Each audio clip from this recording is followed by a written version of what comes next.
Mindset AI presents Going Home, a Pagan near-death experience and spiritual journey.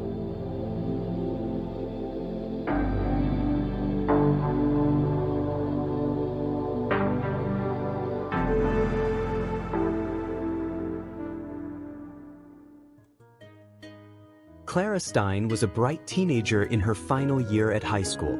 She lived in the western suburb of Krugersdorp with her parents and an older brother, whose name was Johan. Klara's parents were mixed. Her mother's name was Claire, and she was English, and her father was Abram, Bram for short. He was Afrikaans. There was also another fundamental difference between them, but it didn't appear to make much difference to begin with. Bram was a staunch Dutch Reformed Christian, whereas his wife was a practicing pagan. Klara followed in her mother's footsteps from a young age.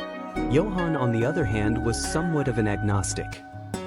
It was the early 90s, and the alternative scene had come to South Africa. From about the age of 16, Klara began to dress up in the goth style and adopt some of the lifestyle as well. Because of her being a pagan in an area that was primarily Christian, even if only nominal, she had never been very popular among her peers, and so, when goth and punk made their presence known, she was immediately drawn to the idea of being an alternative. She cut her hair in a semi-Mohican style, wore black clothing, and adorned herself with dark makeup and jewelry with a distinctive occult theme, much to her father's dismay, although he did not say anything. Johan was doing his national service at the time, and was shocked at his sister's appearance when he came home on pass. When he came down on pass the one weekend, he saw how his sister had changed. Sis, what the hell has happened to you? Klara just laughed without answering. It was just before the preliminary exams, those taken in preparation for matric, that Klara first began to suffer from headaches. These were relatively mild to begin with, but soon they worsened and became more regular. At the time they were diagnosed as being stress-related, what with the pressure of exams looming over her. She was prescribed the usual migraine kits, which seemed to alleviate the problem, but did not take it away. Somewhere between the preliminaries and the start of her matric exams, the headaches became so severe as to have reached the level of full-blown migraines. However, it was hoped that once the ordeal of exams was over, the headaches would subside. In the meantime, Klara had met someone to whom she took a real liking. His name was Stuart, and he was a first-year student at Wits University, where he was studying for a BSc, specializing in nature conservation, something that had always interested Klara. He was also into similar styles of music as she was, although he preferred heavy rock and metal. They had gone out together to a few emerging clubs in Johannesburg, including Le Club, The Doors and Alcatraz, but during the time when Klara was studying for the big exams, they stopped visiting these places and restricted their time together to home visits and the odd lunch date. On one such date, Stuart promised, "Once you've kicked those exams ass, we'll go out and have a real jolt." Klara replied with a smile. I'll hold you to that. Why don't we make it a big event and invite some of our friends to join us? Okay, cool. Whatever, babe. True to his word, the Saturday after Klara had written her final exam, Stuart came and picked her up. She had told her parents about the plan, which included a sleepover at Stuart's house in Robertsham. Both Bram and Claire agreed to the arrangement, on the condition that she phoned them before she went out, as well as when she was scheduled to return home. Just as they were heading out the door, Claire asked, "Have you got your medication with you?" Yes, Ma. By the way, I think you've left something on in the kitchen. I can smell it burning from here. I can't smell anything, but I'll check anyway. The two of them kissed, and Klara left with a wave. Claire returned the wave and said, "Blessed be," then went to check what might have been still on in the kitchen, but there was nothing. She shook her head with a questioning look on her face. This was not the first time Klara had picked up a burning smell in the house when no one else had. The big night had finally arrived. Klara and Stuart met 3 of their friends at the doors just as the club opened. They paid their cover charge and went inside. By this time the music had already started, and because it was one of her favorite songs, Klara headed straight for the dance floor, Stuart following closely behind her. Klara did not drink very much alcohol because it had an adverse reaction to her medication, so when she started feeling dizzy, she began to worry. At first she put it down to the lighting, especially the strobe light that was known to affect people with epilepsy and the like, although this was the first time she had experienced this.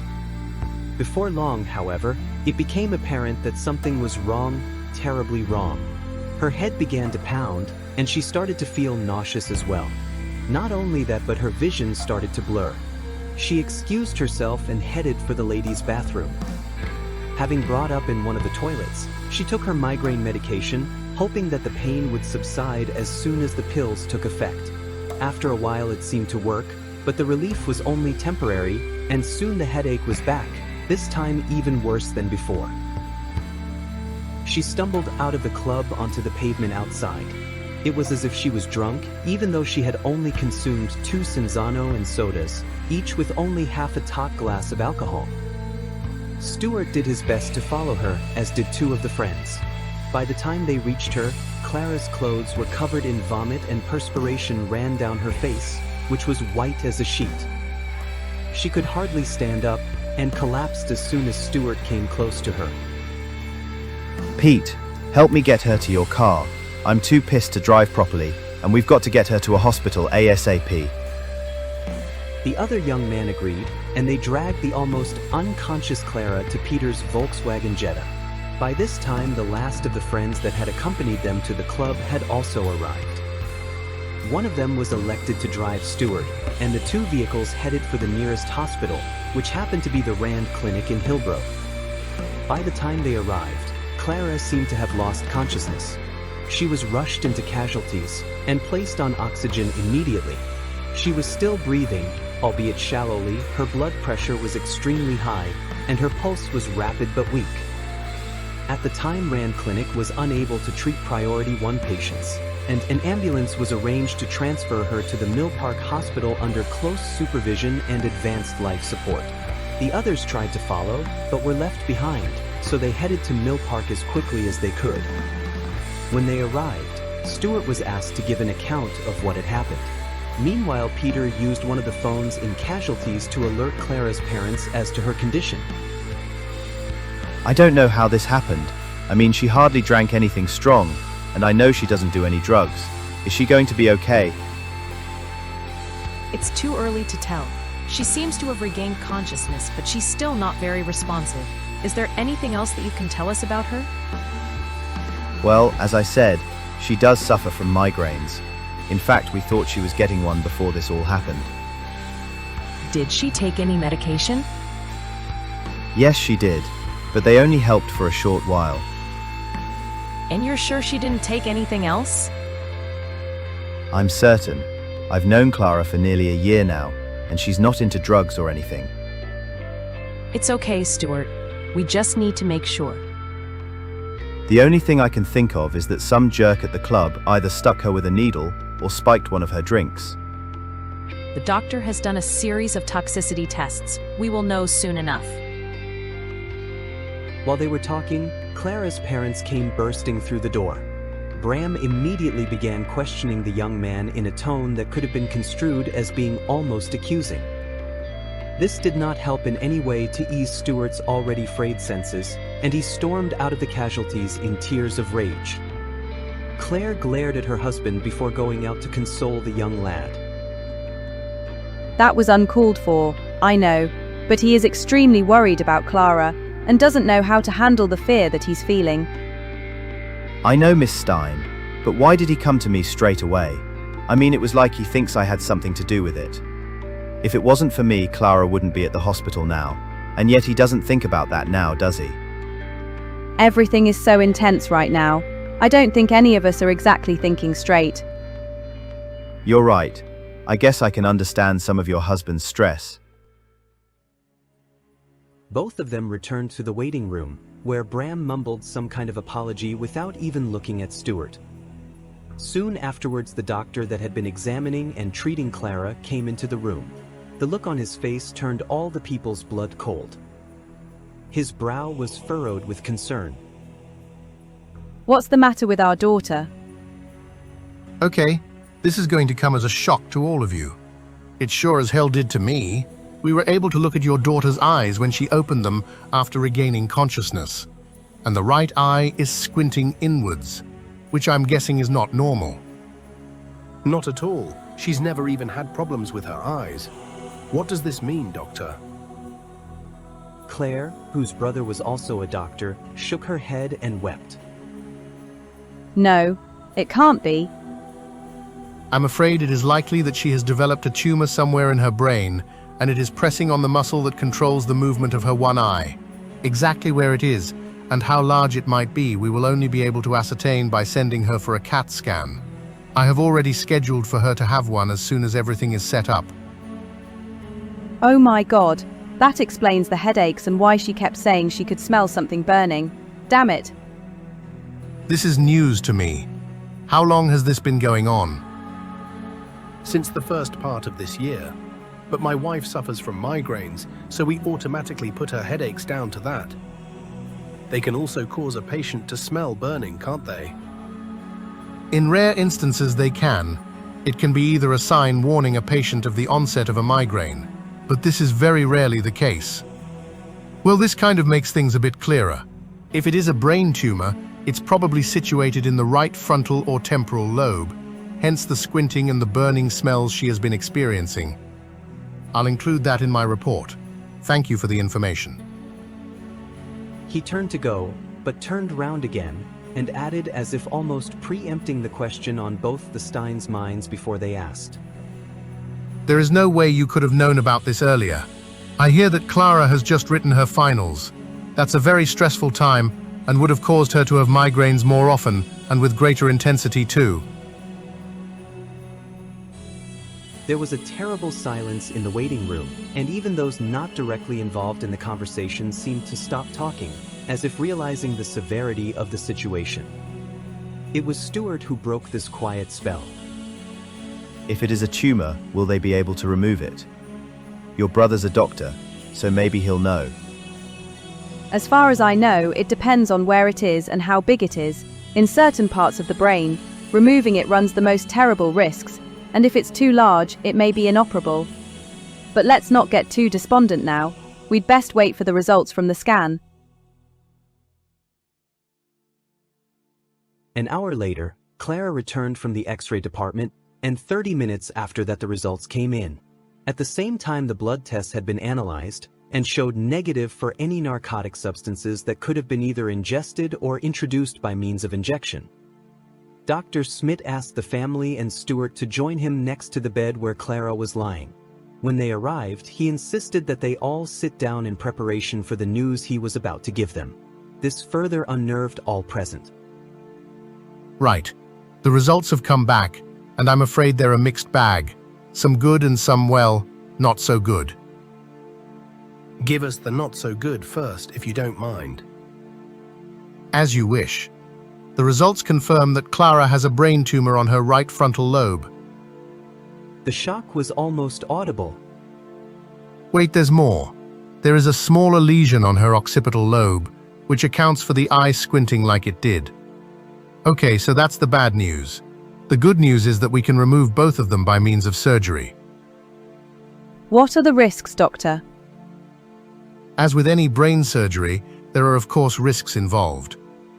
I would be lying to you if I said that the operation is going to be simple, or that there is an absolute guarantee of success, so I'll give a breakdown of percentages.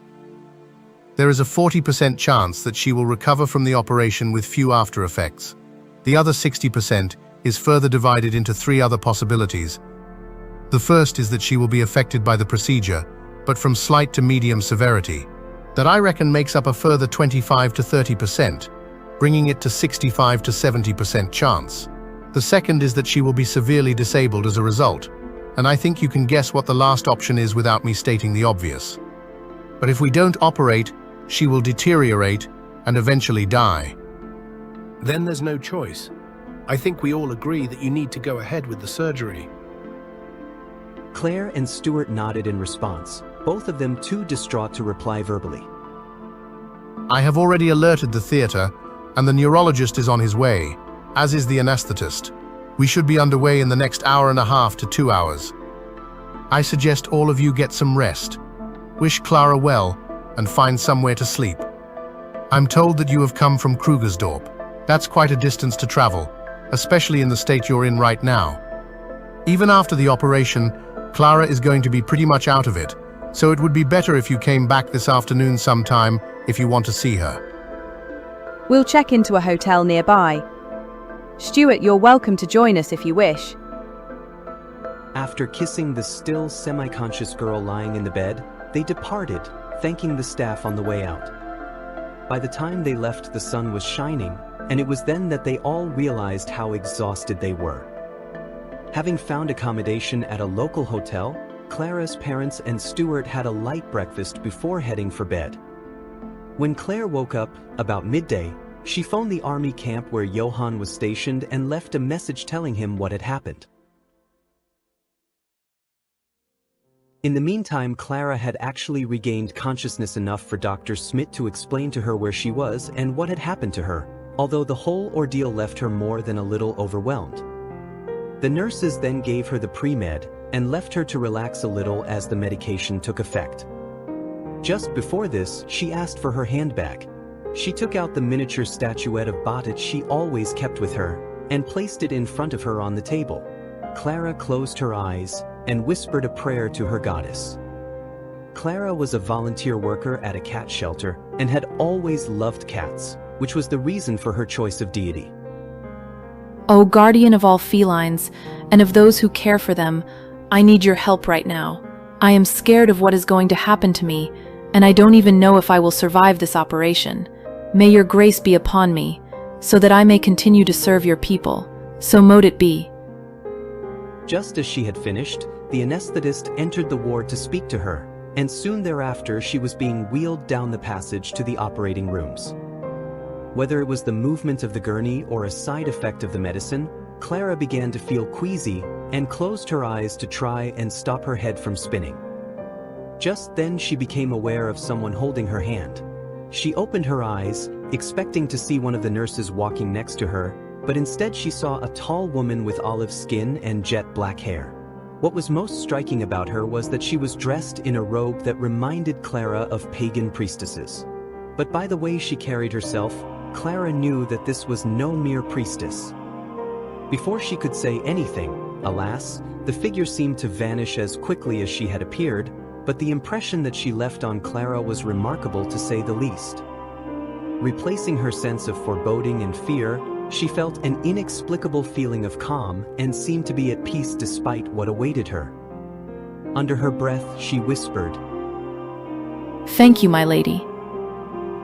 The last thing she remembered was the cold blast of air as she entered the waiting area of the operating room, and the anesthetist injecting something into the drip that was in her arm. A cold sensation crept throughout her body, and then oblivion.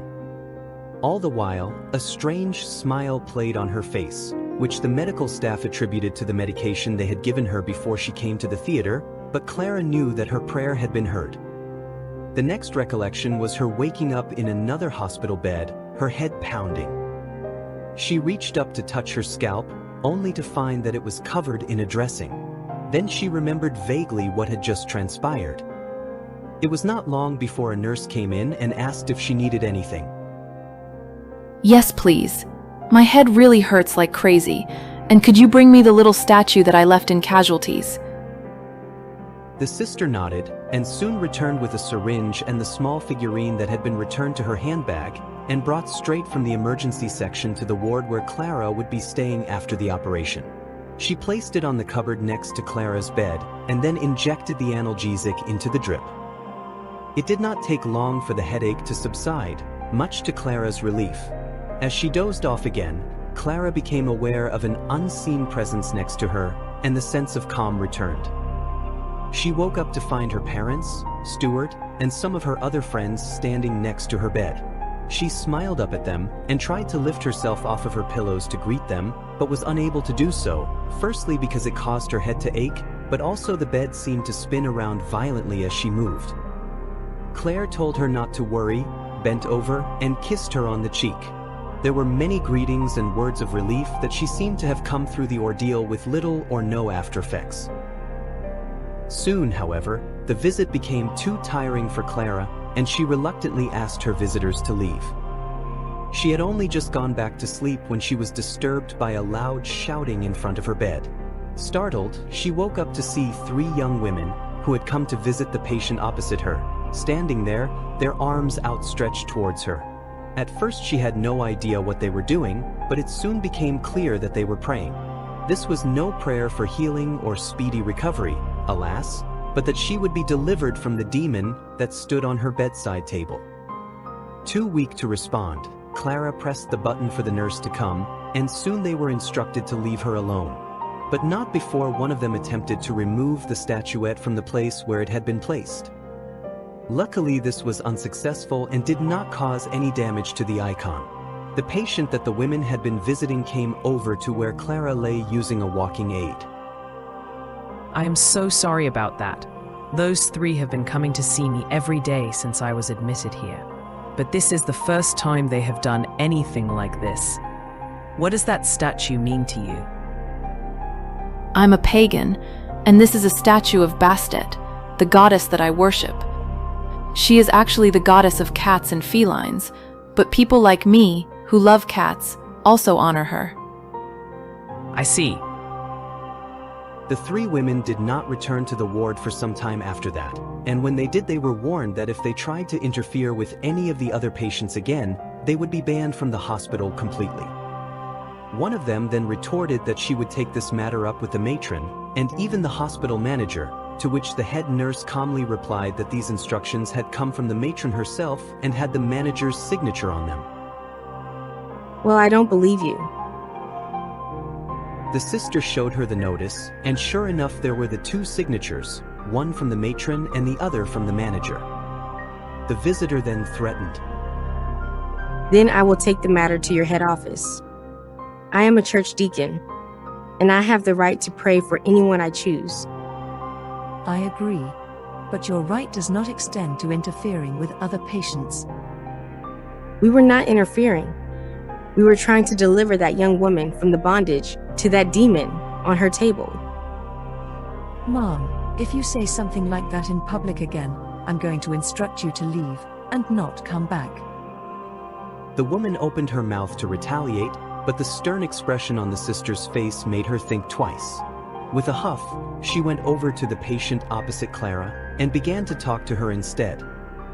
Whatever was being said was too soft for Klara to hear, but by the glances in her direction, she knew exactly to whom it was directed.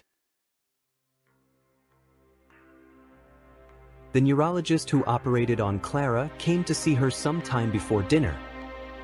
He had an expression on his face that was a mixture of concern and relief. Klara asked him what the problem was, and his reply shook her to the core.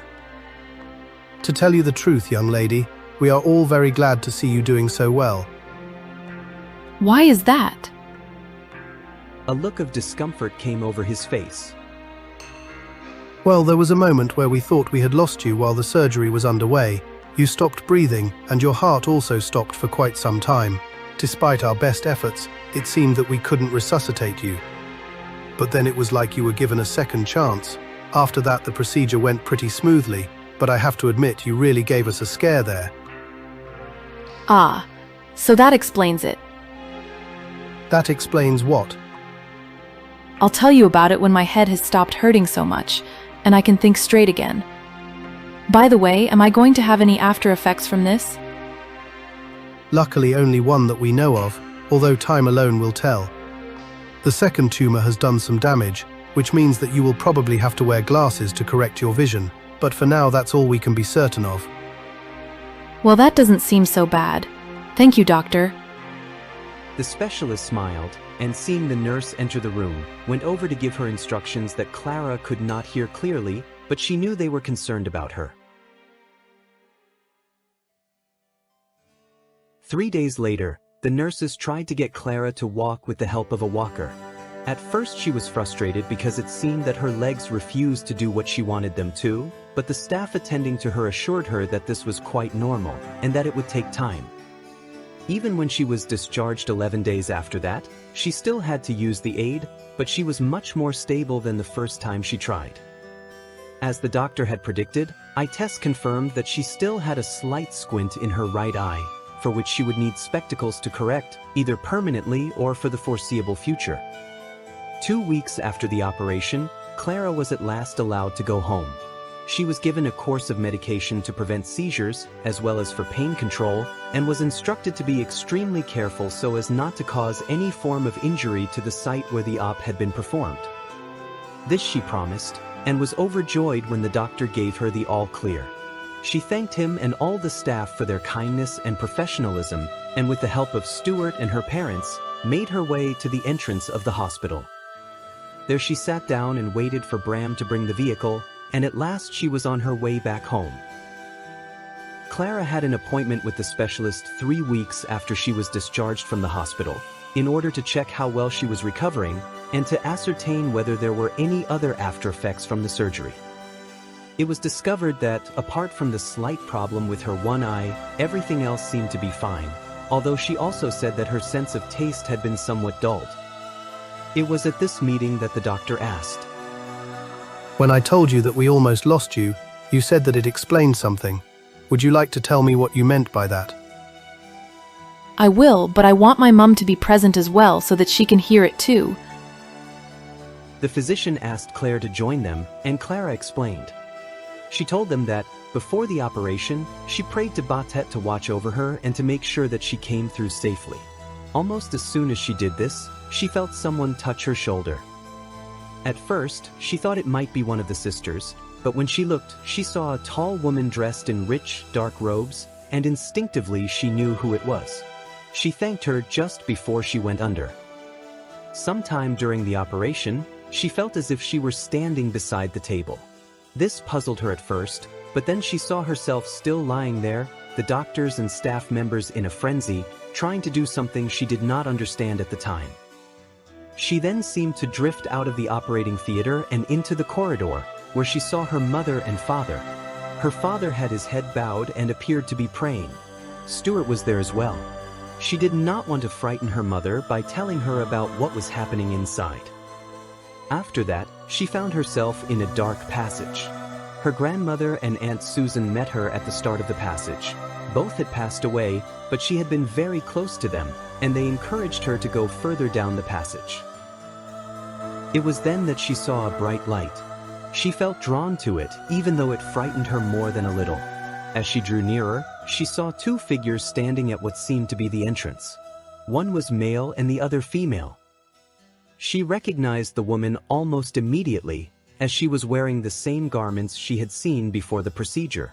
It was Batet. The other figure she instinctively knew was Jesus, even though he looked nothing like the pictures and statues she had ever seen of him. When she approached them, Batet said to her, "You have a choice, child. Either you can enter, or you can return. It is up to you." To which Jesus added, "But be warned, once you enter, you cannot return to yourself. If you go back, you can always enter at a later time." I must have chosen to come back, because all of a sudden there was what sounded like a rush of water all around me, and the next thing I knew, I woke up in the ward with a splitting headache. Well now, that was quite the explanation. I don't even know where to start. I have read about near-death experiences, but this is the first time I have heard about one firsthand. What could it mean? It means that my daughter was brought back to us, and that it wasn't her time. Something for which I will always be thankful. That's for sure. It means more than that, Ma. Pa was praying to his God on my behalf, and I had asked Bastet to help me. So when the time came, both of them interceded for me, and sent me back because I chose to return. This is astonishing. In all my years as a doctor, I have never come across this kind of thing. As I said, I have read accounts of NDEs, but this is the first one I have heard of in person. Astounding, truly astounding. Klara let out a quiet chuckle. I would love to get hold of those women that tried to deliver me from my demons. Boy, would they be in for a surprise. I mean, Jesus and another deity working together? They would think I was crazy or something. Having concluded that there were no other ill effects as yet, the doctor scheduled another appointment for 6 weeks later, and Klara and her mother left the practice. Gradually, however, Klara's personality began to change, not for the worse, but there was a marked difference in her whole outlook. Claire put it down to her having had a narrow brush with death and left it at that. The first change was that she became more of an introvert. Not that Klara had been overly outgoing before, but since her operation, she preferred to spend time on her own, and when she did go out it was with a small group of friends. She also generally steered clear of nightclubs, even though she still enjoyed the same types of music as before. Reading became an important part of her life, especially books on paganism and alternative faiths. At the time, these were difficult to come by, but there were a few bookshops that either had a variety of such literature in stock or could import them from overseas. Soon Klara had quite an extensive library in her room, so much so that Bram had to construct a special bookshelf to hold them all. She set up an elaborate altar against the wall opposite her bed so that she could see it if she lay down, and in the center was a beautiful statue of Batet, complete with cat's ears. On certain days, she would burn incense and light candles to honor such occasions as the onset of summer or winter, as well as the middle of the various seasons.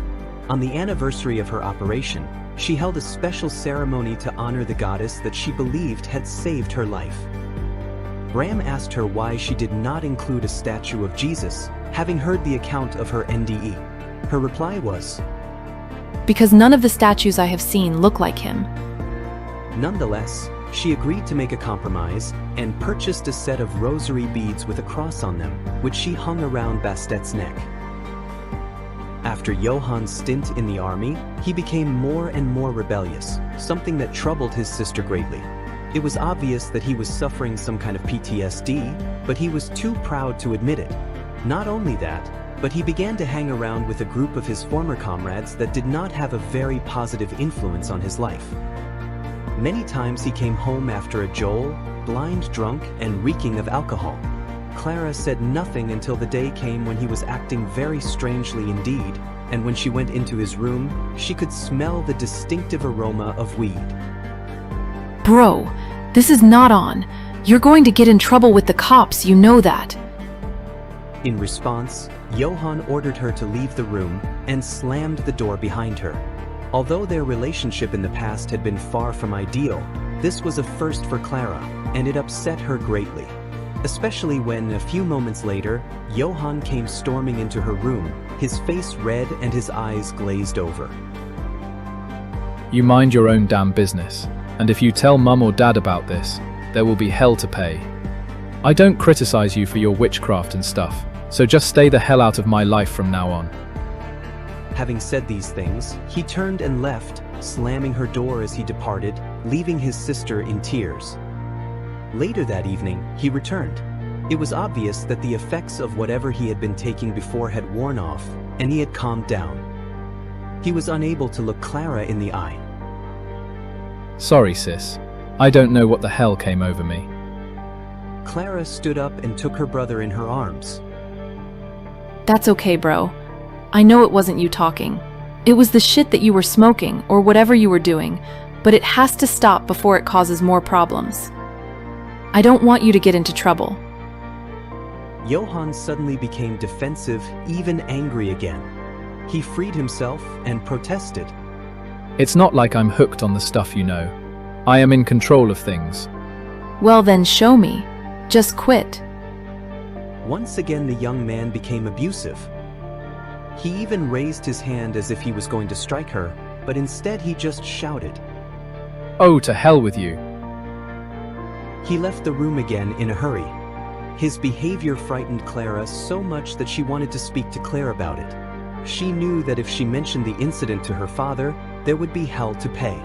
Not only was he vehemently against the use of drugs of any sort, Bram had grown up in a typical Afrikaans home, where situations like these would more often than not result in a beating of some form or another.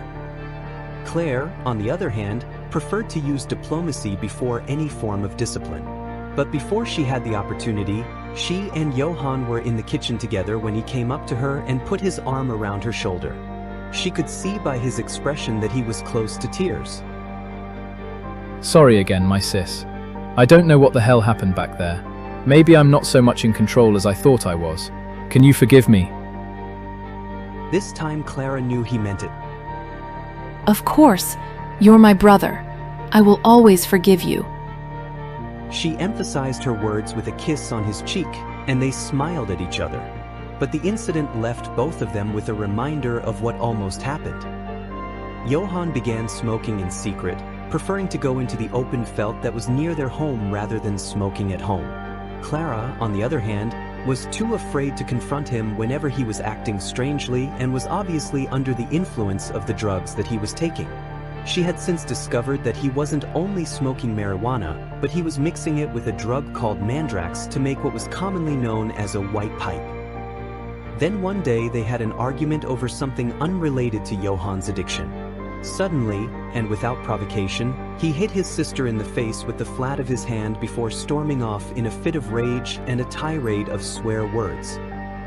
This time Klara knew that she had to speak to her mother about her brother's problems, so when Claire came home from work, Klara asked if they could talk in private where Johann could neither hear or see them. Of course, honey. We can sit in the car. He won't know we're there. Klara told her mother all that had transpired recently, right up to that morning's tussle. Claire listened intently. I'll speak to him. We must try to settle this properly before he does anything worse. Heavens forbid that he causes you a serious head injury or something. Just be careful, Mum. If you get him at the wrong time, he might even turn on you. If he does, then I will have no choice but to bring your father into the situation, and we both know how that might end. Klara said nothing, but shuddered at the thought. Bram was by no means weak, and even on his best day, his son would be no match for him. One day, Claire approached her son while they were sitting alone in the lounge. Bram was working the weekend shift, and Klara had gone out with Stuart, so the two of them were alone in the house. Son, Klara has been telling me things that I would find hard to believe if I did not know her well enough to realize that she doesn't make things up, especially if they are unpleasant. She then went on to repeat what her daughter had told her that day in the car. At any moment, she expected Johann to flare up and start to become abusive, but instead he listened to her quietly. I don't know what's come over you, my boy. You were never anything like this before you went into the army. What happened? Please, I need to know. There was a brief flicker of anger in his face, but it soon subsided. It was the whole thing, Mum. Basics was tough, and we were treated like shit most of the time, but the worst was still to come. This was the early 90s, before the elections that officially ended the reign of apartheid, and the armed struggle had escalated especially in the townships and the rural areas. Johann was stationed at the military camp in the town of Zeerust, which was undergoing a transition from being a special services unit to an infantry base. In fact, his was the first platoon of national servicemen to be based there. Johann continued. He said that, after his training, he and his unit were sent out to assist the police with the problem of farm murders and land invasions that were said to be occurring in the area. They were led to believe that these were a major threat and were given orders to use whatever force they felt necessary if they came across those responsible. However, once they arrived, they discovered that while there had been a few incidents, they were nowhere near as common as they had been led to believe. In fact, during the entire time they were there, they only encountered 3 actual cases.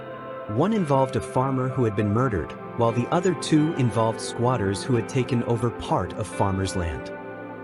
One case in particular affected him deeply. This time, it was not the farmer who was the victim, but a laborer. In this instance, the farmer and his 2 sons were responsible. They accused the worker of stealing the tractor, despite the fact that they themselves had instructed him to take it to Marico with the trailer to load supplies. The men chased after him, and when they caught him, they beat him severely. One of the farmer's sons then drove the tractor back to the farm. Only after returning did they remember why the worker had left the farm in the first place, But by then he was in such bad condition that he ended up in hospital with a concussion and a fractured skull. What made the situation even worse was that the farmer later deliberately wrecked the tractor to make it appear as though there had been an accident. He refused to take responsibility for what had actually happened and even threatened to fire the worker if he attempted to bring a case against him or his sons.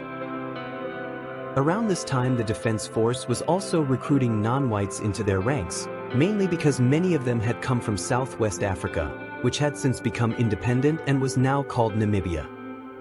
Most of them were ex-Kufut, mercenaries who were employed by the police in Southwest to track down and kill suspected members of SWAPO, the group of resistance fighters who were fighting for freedom from South African occupation.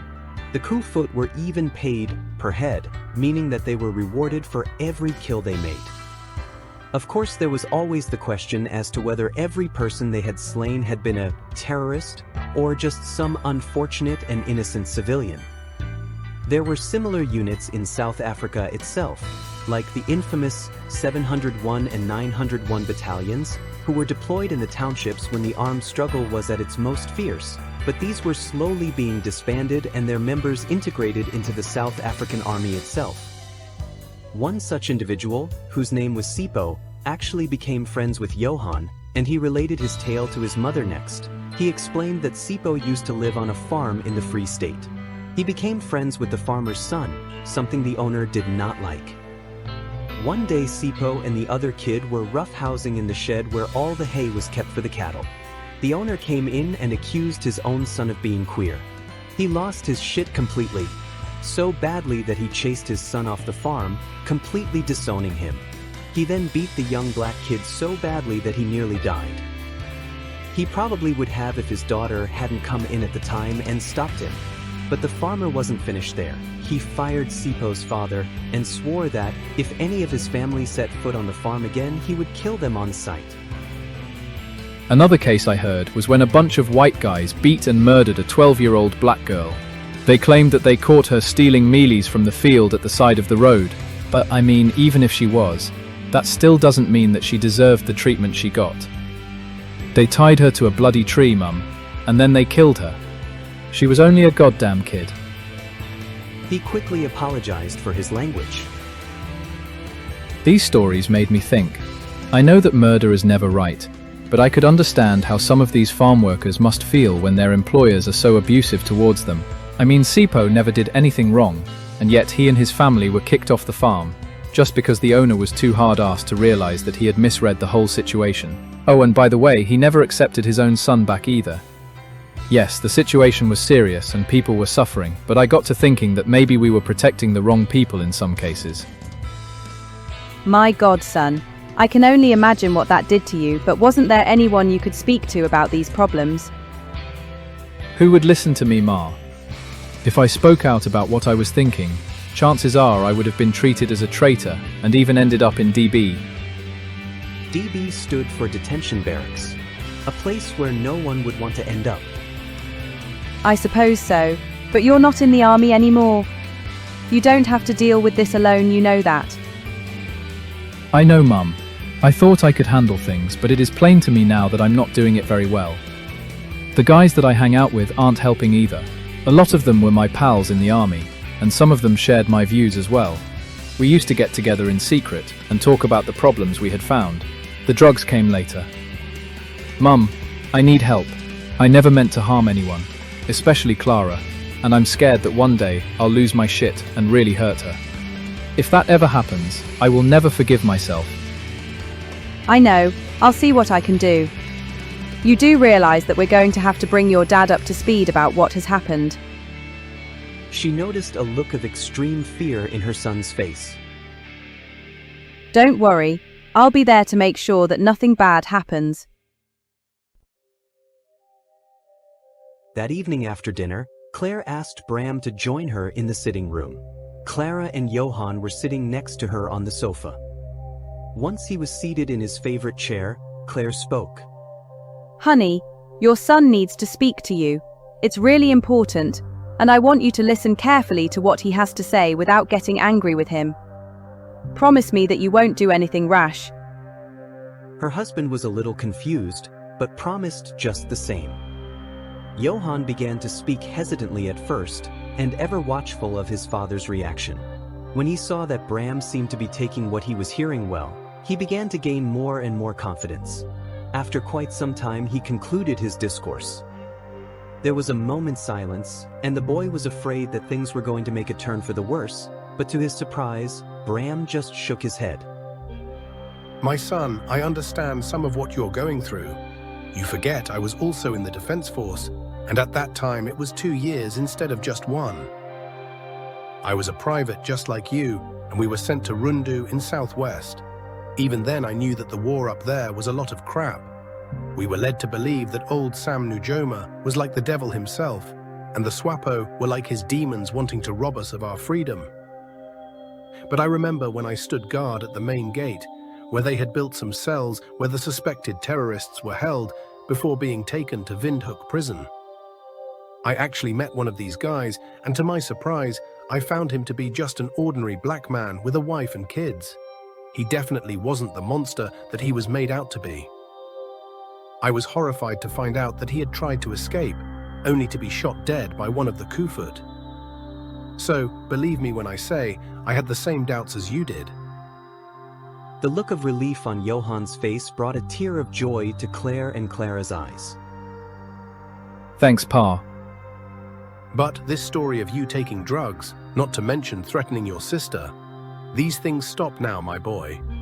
I will go along with any plan that your mother may have to get you back on the right path, but if you don't take this seriously enough, you're on your own. Do you hear me? That settled it then. Johann was enrolled at a reputable rehab center in Johannesburg, after which he re-emerged as the sensitive young man that he had been before. He even applied to attend trade school, where he planned to learn the tools of the plumbing trade. He was accepted and began his course the year after he applied. Klara, on the other hand, underwent more changes in her personality, not to mention her outlook on life. Before her operation and all that led up to it, she had always expressed the desire to attend college and get her diploma in business economics. In fact, just a few days before the incident, she had actually received a letter of acceptance that was incumbent on her passing her matric. However, just after she discovered that she had passed matric with flying colors, Klara changed her mind and said that she wanted to become a social worker instead, with a view to doing counseling. She also stated that she preferred to study from home rather than at a college. She excelled at her new career choice and devoted herself to her studies. It was not long before she had completed the course, once again passing the final examinations with relative ease. After that, all seemed to be going well. As always, she kept a diary of everything that was happening to her and around her. In fact, she had a whole bookshelf devoted to these journals. After a while, however, the change in her became so noticeable so as to cause her family to begin to worry that something was wrong once more. But a visit to her specialist put these concerns to rest, as he assured them that she was in good health. He did remind them that a change in personality was often an after effect of any kind of brain surgery.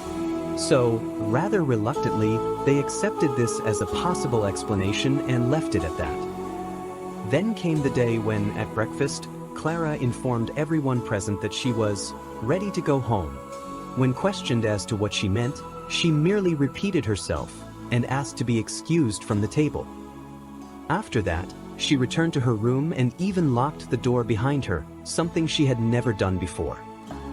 This was not the last time she made mention about going home, and Claire and her husband became very concerned indeed. It was Bram who phoned the doctor and booked an emergency appointment for Klara to see him. This time the specialist did a more thorough examination of his young patient and even booked her for another CAT scan, something that alarmed all of them, not the least Klara herself. He did ask if she was still taking her full dose of medication, to which Claire said yes.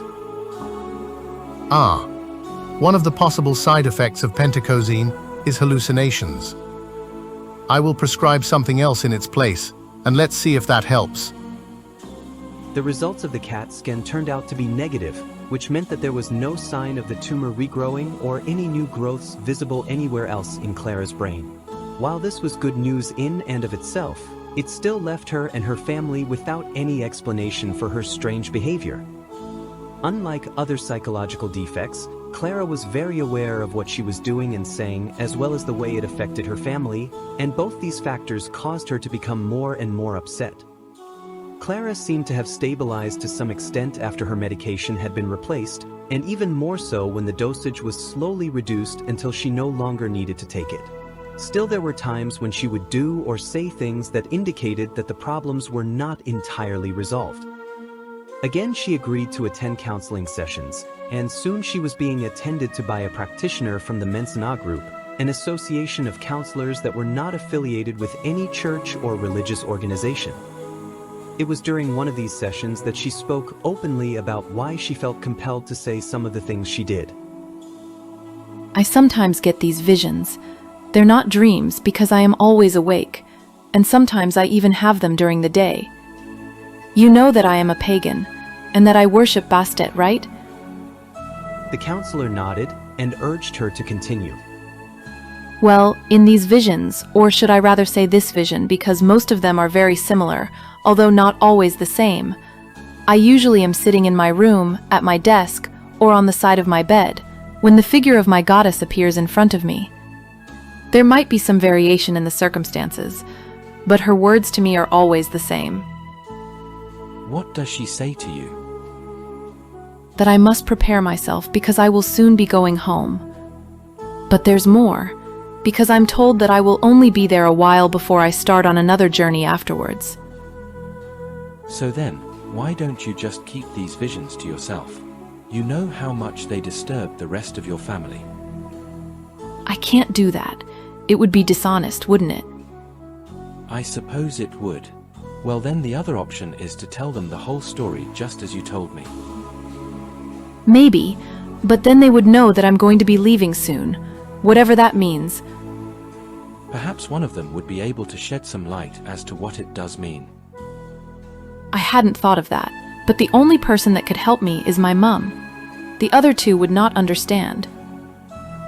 Well then, at least that would be a start.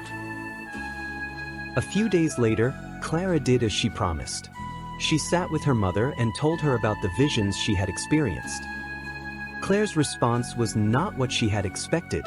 Although she appeared grateful that her daughter had been honest with her, there was a distinct look of unease and even fear on her face. What's wrong, Mum? I thought you would be happy with what I told you. Claire tried to smile, but by the look on her mother's face, Klara could tell that she was hiding something. I'm as puzzled as you are, my love. There is one possibility, but I don't think any of us would be ready to accept it. And that is? Never mind. Whatever it is, we'll cross that bridge when we get to it. Realizing that she was not going to get anything more out of the discussion, Klara left it at that. About 9 more months passed, during which Clara's behavior became all the stranger. So much so that she and Stuart broke up, and Bram once forbade her to refer to her going home anymore.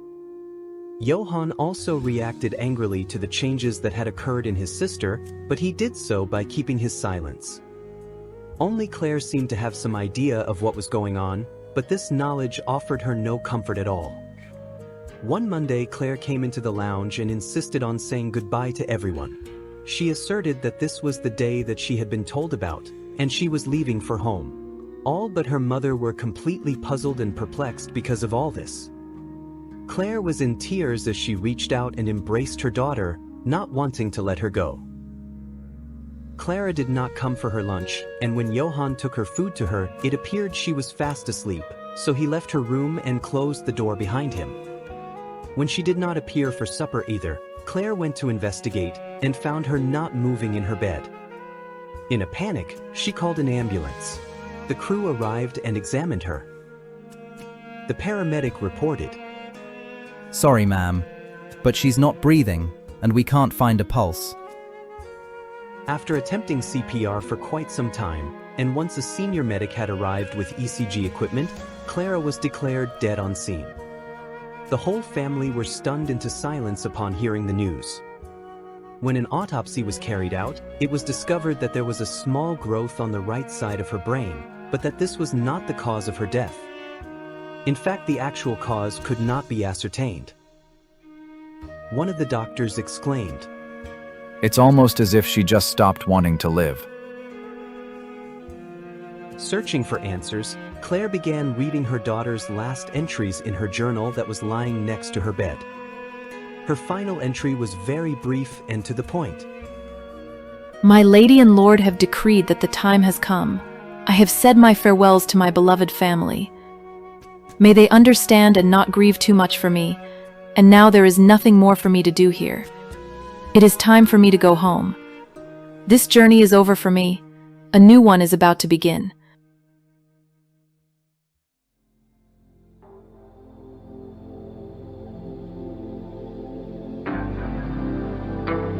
If you enjoyed the video, please leave a like, a comment, and subscribe. It would mean the world to us.